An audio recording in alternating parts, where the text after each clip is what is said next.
Right. Hi, guys. I will be going through ways you can test your code and how you can go about debugging your code. I'm so sorry. I should have made this video much sooner. I could not get to it until now. And one more thing, I'll be making this video as accessible as possible. A lot of people wanting me to do a lot of things, but the reality is that a lot of these things come with practice. So it's more important that you are able to get started with it rather than getting into the real advanced stuff. I will be going through that, but not until much later. So we'll be doing the more beginner stuff earlier on, so the people can get the most out of it immediately. Okay, so testing and debugging, simply put, are two different concepts entirely. Testing is meant to reveal bugs, whereas debugging refers to the process of tracking and eliminating those bugs. There's many ways you can go about testing your code in this project, and let's look at those. So those two specific ways is relying on using the posted test cases or running the code in your terminal and checking its functionality manually, or the third unspoken worst case scenario where you can rely on just using Gradescope if none of these two methods make sense to you. We'll be going through both in a minute. So that is a fallback option if all else fails, just using Gradescope.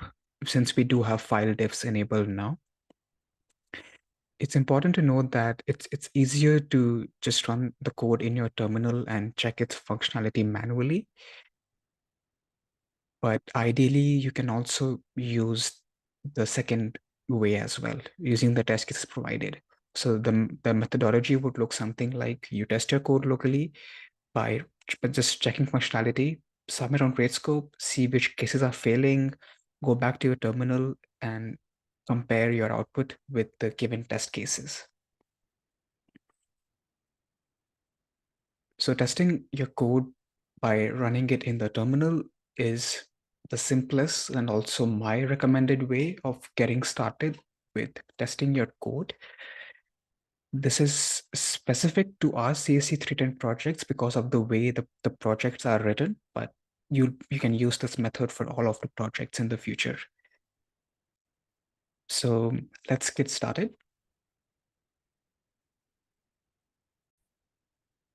Okay, so I've shared my terminal here, and you can see that I'm currently in the directory which contains all of my project files.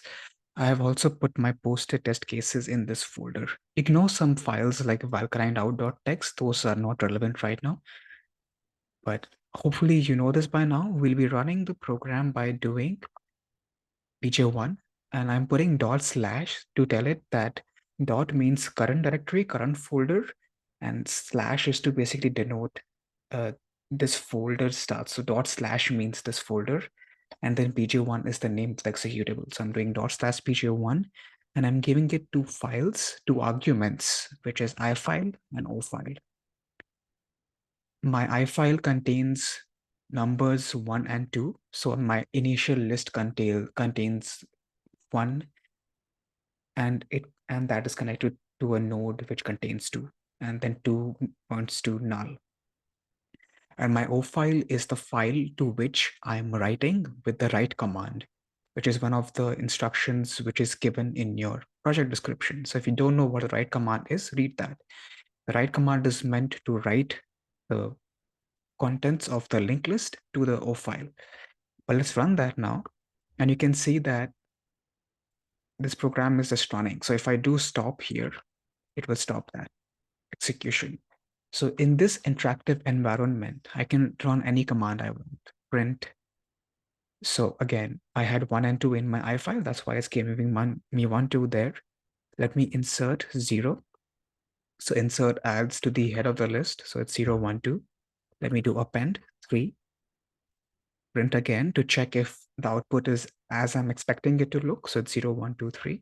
Let me delete 0. Let me print again, and that works. So that's how I'm checking each function if it's working properly. Let's check max now. and max equals 3. So I've done enough testing for now, but let's also try doing the write command, which I just mentioned. So let's do write, and we'll be doing stop. So initially my O file was empty, but if I check the contents of my O file now, so I'm using the cat command, which stands for concatenate.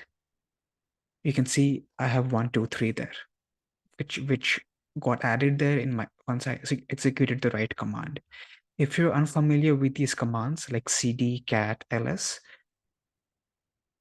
get familiar with them. These are extreme basics of Linux utilities. You can also learn more about them by using the man page. So you can do man ls, man cd.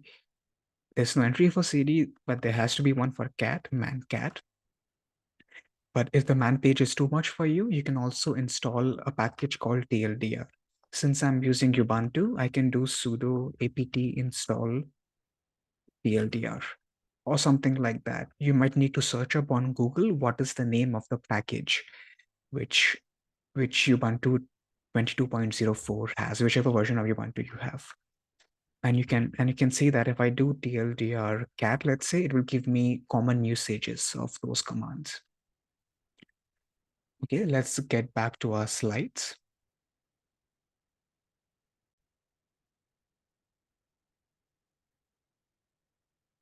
So we just went through how you can go about uh, sharing your, sorry, again, how you can go about testing your code by just doing it manually.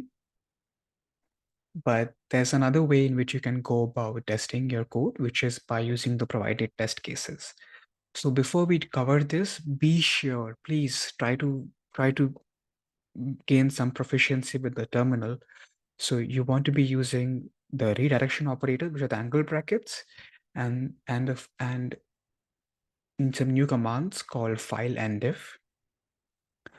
You can also create a bash script by using ChatGPT to run all the test cases, but we don't give you a test case because this is really something which depends on how you have set up your project structure. So if let's say your posted test cases are not nested inside your PJ1 folder, then it will look different. If it's outside the PJ1 folder, then it will look different. So if you know what you're doing, then you can make a bash script however you should choose to. The third way for testing the provided test cases is by setting up an ID of your choice. So you could be using VS Code, you could be using CLion, you could be using Eclipse. I have already made a video on setting up test cases for CLion. I'll be putting the link in the description below. But I was using a makefile for that, and CLion recommends using CMake because that is better supported. So it's really up to you how you want to go about doing it. I will only be covering testing in the terminal.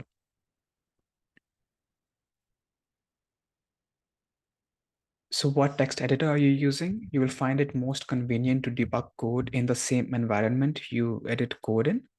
So since we are doing CPP programming, you have many choices, including VS Code, CLion, or terminal text editors such as Nano, Vim.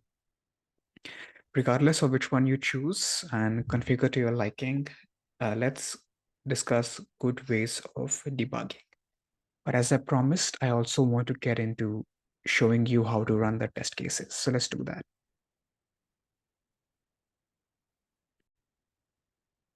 Let me go to my poster test cases. So cd poster test cases, ls, and you can see I have a lot of test cases here. Let me go to test3, ls, and you can see these are the files which you might have. So let me delete these files which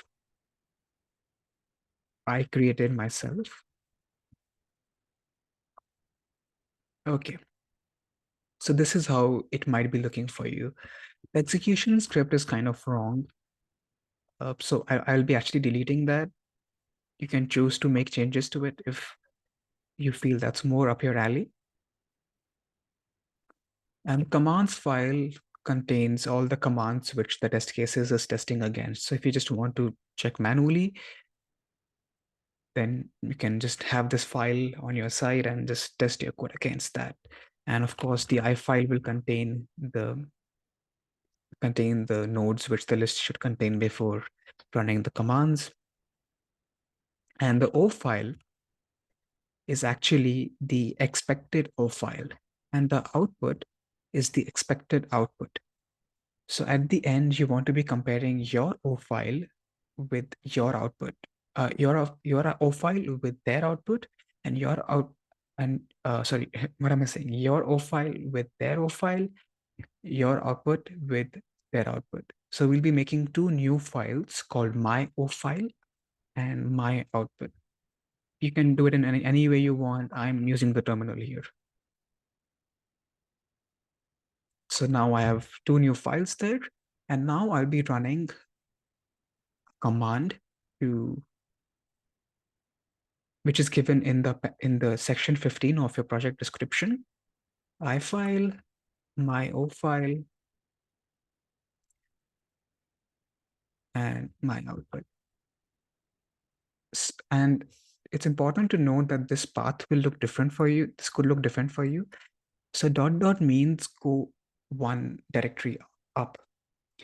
So one directory up is posted test cases, and then I have dot dot again. So that takes me to PJ1, and inside the PJ1 folder, I have an executable called PJ1 as well. That's why I have this path. So depending on where your executable is, this path will look different. Aside from that, this should look the exact same, the rest of this. Let's run that. It ran successfully. And now, as I said before, we want to be comparing your O file with their O file, your output with their output. So I'll be using the diff command for this. So diff my O file with their O file,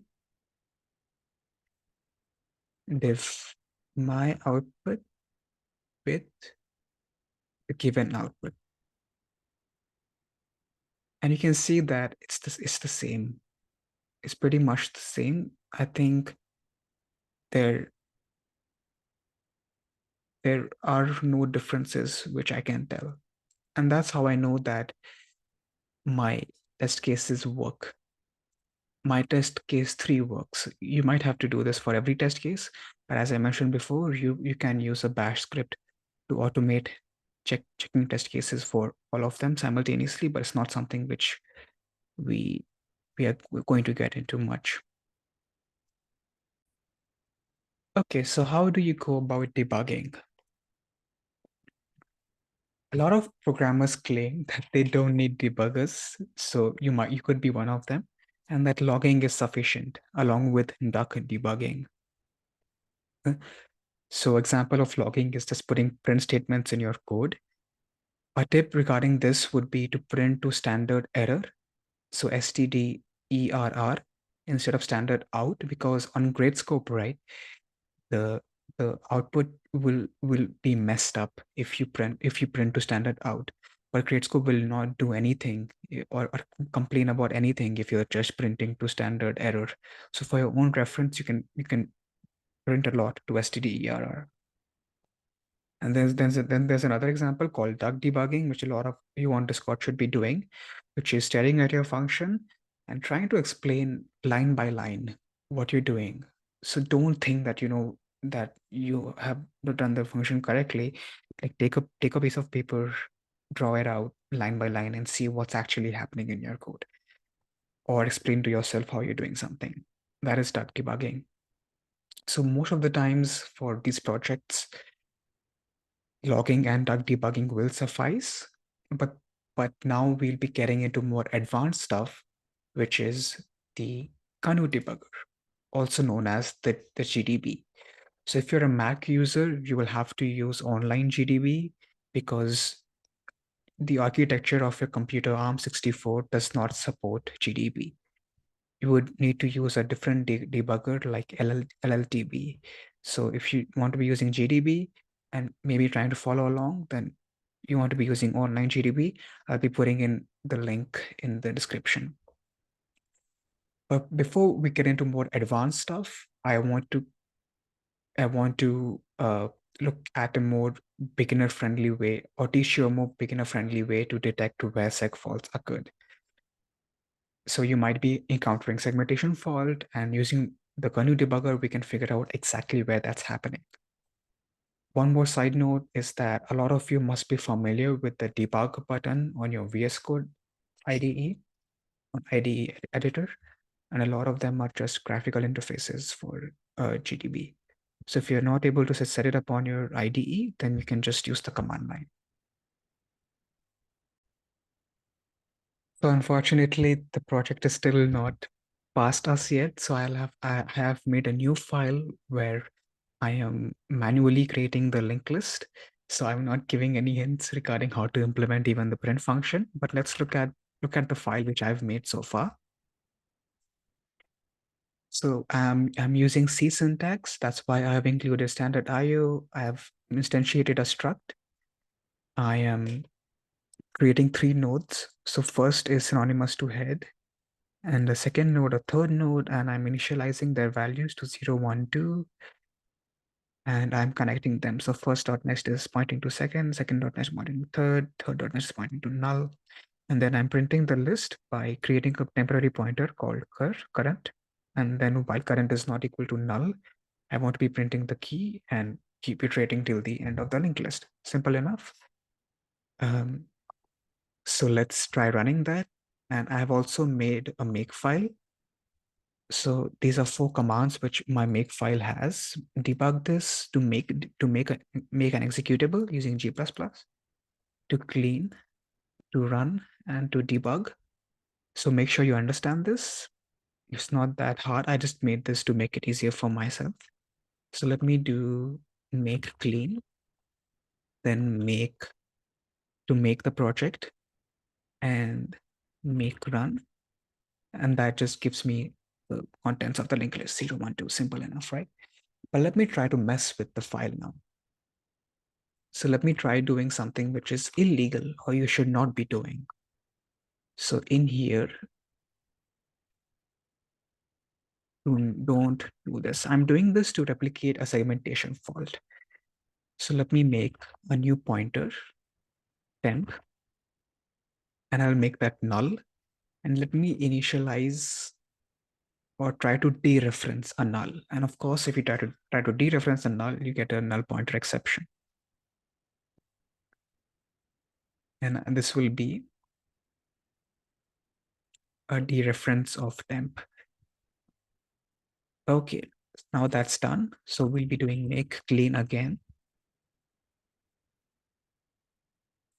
It's giving me a warning already, right? So uh, let me run it. You can see I get a segmentation fault.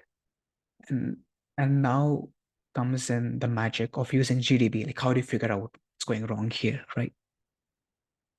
Make sure you have GDB installed. You would be doing sudo apt install GDB if you're using Ubuntu. If you're using Mac, then you might have to use brew. So you'll have brew install. Oh, wait, sorry. I'm sorry. You won't be having GDB. You will have to use online GDB, Mac user, sorry.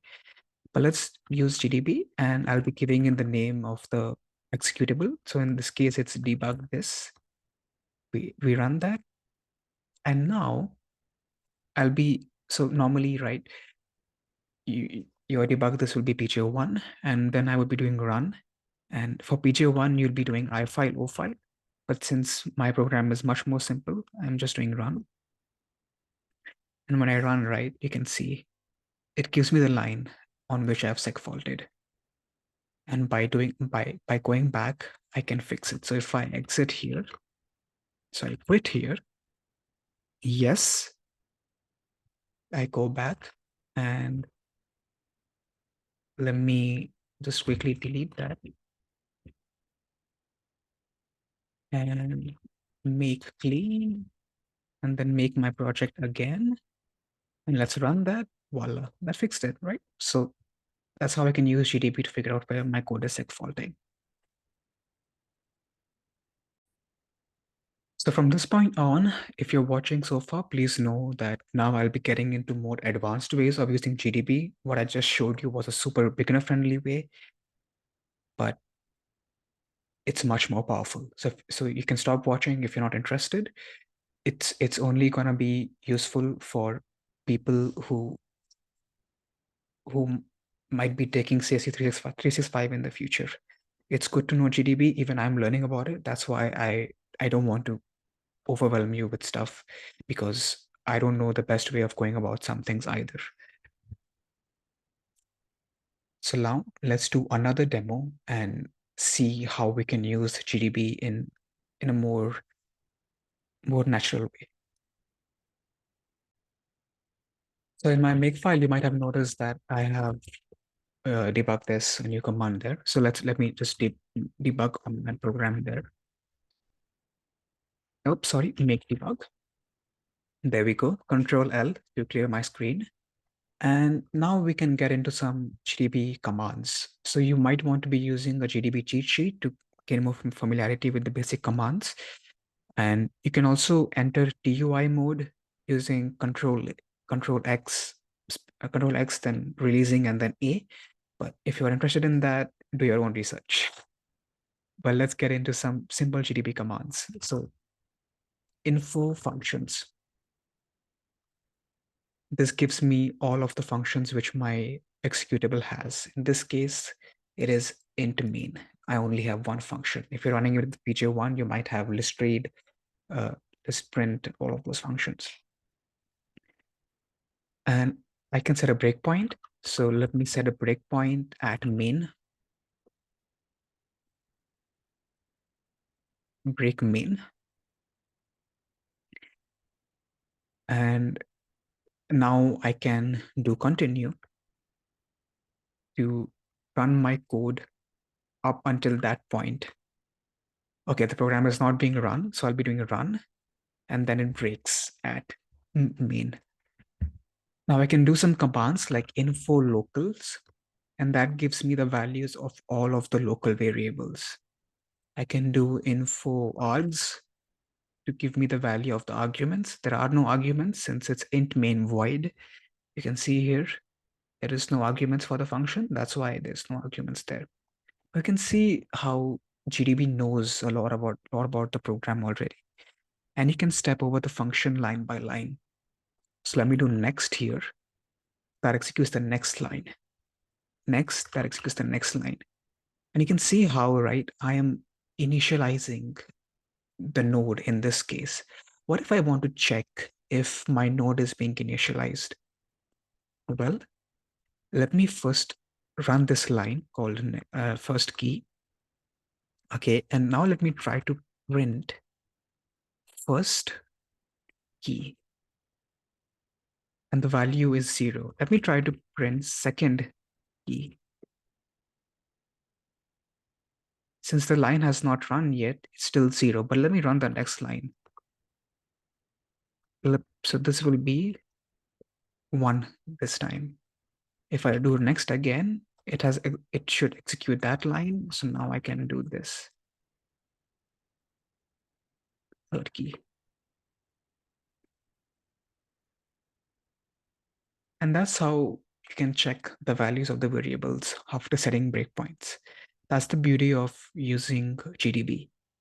And we can also do stuff like this, like backtrace, and that would give you the call stack so far. You can see where this function was called from.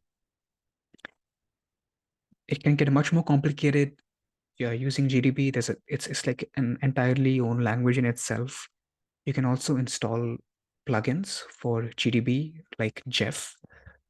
So if I share my, okay, I should not share my entire screen, but you can also install Jeff, or you can use TUI. But essentially, that is a very basic intro to how you can use GDB to look into functions. And online GDB will work a similar way.